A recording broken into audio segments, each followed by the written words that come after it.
13 facts about screen goddess Bette Davis that are as dramatic as her Hollywood movies. Hollywood was never quite the same again after Bette Davis came along. The actress was good-looking, sharp, witty, and had the most astoundingly dramatic life. Even the movies Davis starred in didn't have as many dark twists and turns as did her time on this earth. So from feuds with Joan Crawford to her liberal views and eventful love life, let's explore things you probably never knew about this bona fide star.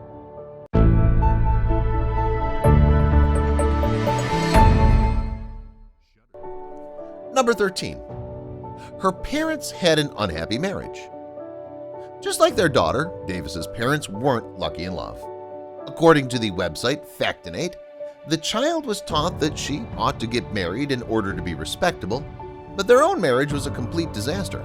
Once they finally split up, Davis was relieved, even though all this happened in a time far less accommodating to divorce. Number 12. People were cruel about her looks. As per the Los Angeles Times, producer Carl Laemmle Jr. once described Davis as having as much sex appeal as Slim Somerville, the latter being an actor who played geek-type roles. Ouch!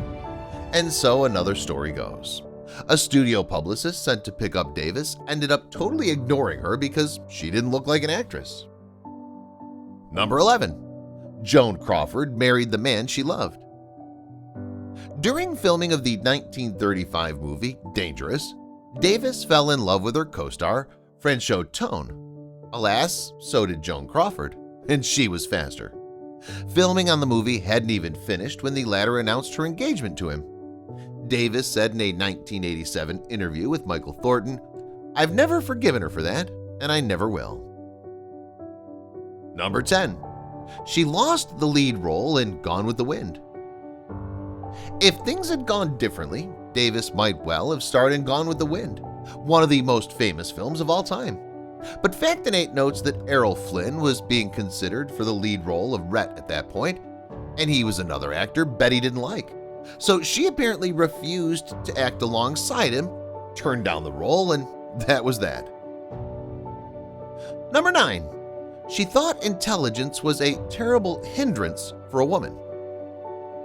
In a 1963 interview with Shirley Etter, Davis mused, "I think it's a terrible hindrance for any female to have a lot of intelligence in private life, but I think in business, sometimes it's even worse because there's deep resentment."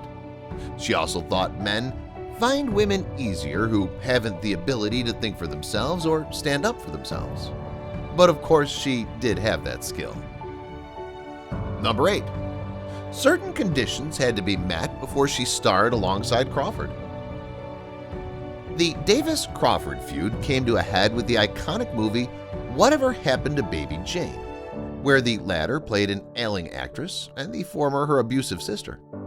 According to Harper's Bazaar, Davis agreed to do it only if she got the title role of Jane and if she got reassurances that Crawford wasn't sleeping with the director.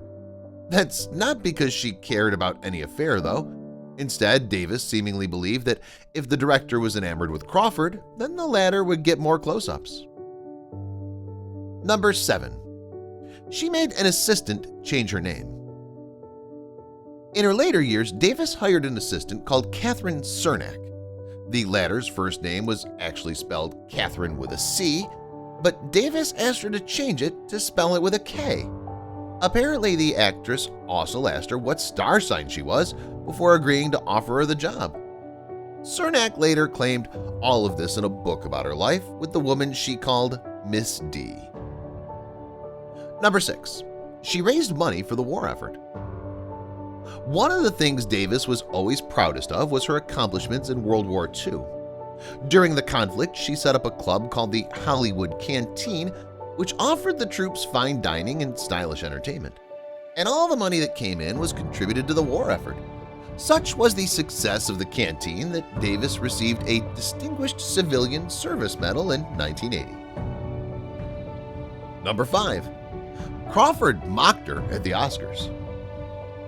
Davis didn't want to go to the 1936 Oscars, not least because the actress didn't expect to win, but the studio demanded she attend anyway. The star wore a simple, dull dress, and then, oops, she won anyway. Franchot Tone was there with Crawford, now his wife, and he gave Davis a hug. Crawford did not. Instead, Harper's Bazaar claims she sniped, "Dear Betty, what a lovely frock." Number 4. She didn't get along with James Cagney. You can add James Cagney to the list of actors Davis didn't like. The former told Interview magazine in the 1980s, "She seemed rather difficult to work with, from my point of view, but she did a good job in her part. I've said before that I thought she was a great actress, up there with Spencer Tracy, even though we didn't get along." Number 3. She loved the song Betty Davis Eyes. You'd maybe have thought, based on Davis's abrasive personality, that she wouldn't approve of the hit 1980 song Betty Davis Eyes, but she did. The star even sent a letter to singer King Carnes and songwriters Donna Weiss and Jackie Shannon, thanking them for the appreciation, according to Cheat Sheet. After all, her eyes always were very pretty. Number 2. Her original name wasn't Betty. Betty wasn't actually the name Betty Davis was born with. The star's given name was Ruth Elizabeth Davis. Her mother was also Ruth, and Betty was a nickname.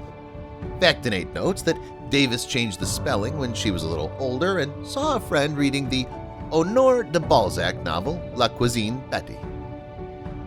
Number 1. Her first film was a big flop. Thanks in no small part to her beautiful eyes, Davis won a role in the film The Bad Sister in 1931. Unfortunately, it was a massive flop. Despite also bringing actor Humphrey Bogart to the world's attention, Davis played the good sister in the film, and though her acting wasn't bad, she was totally miscast.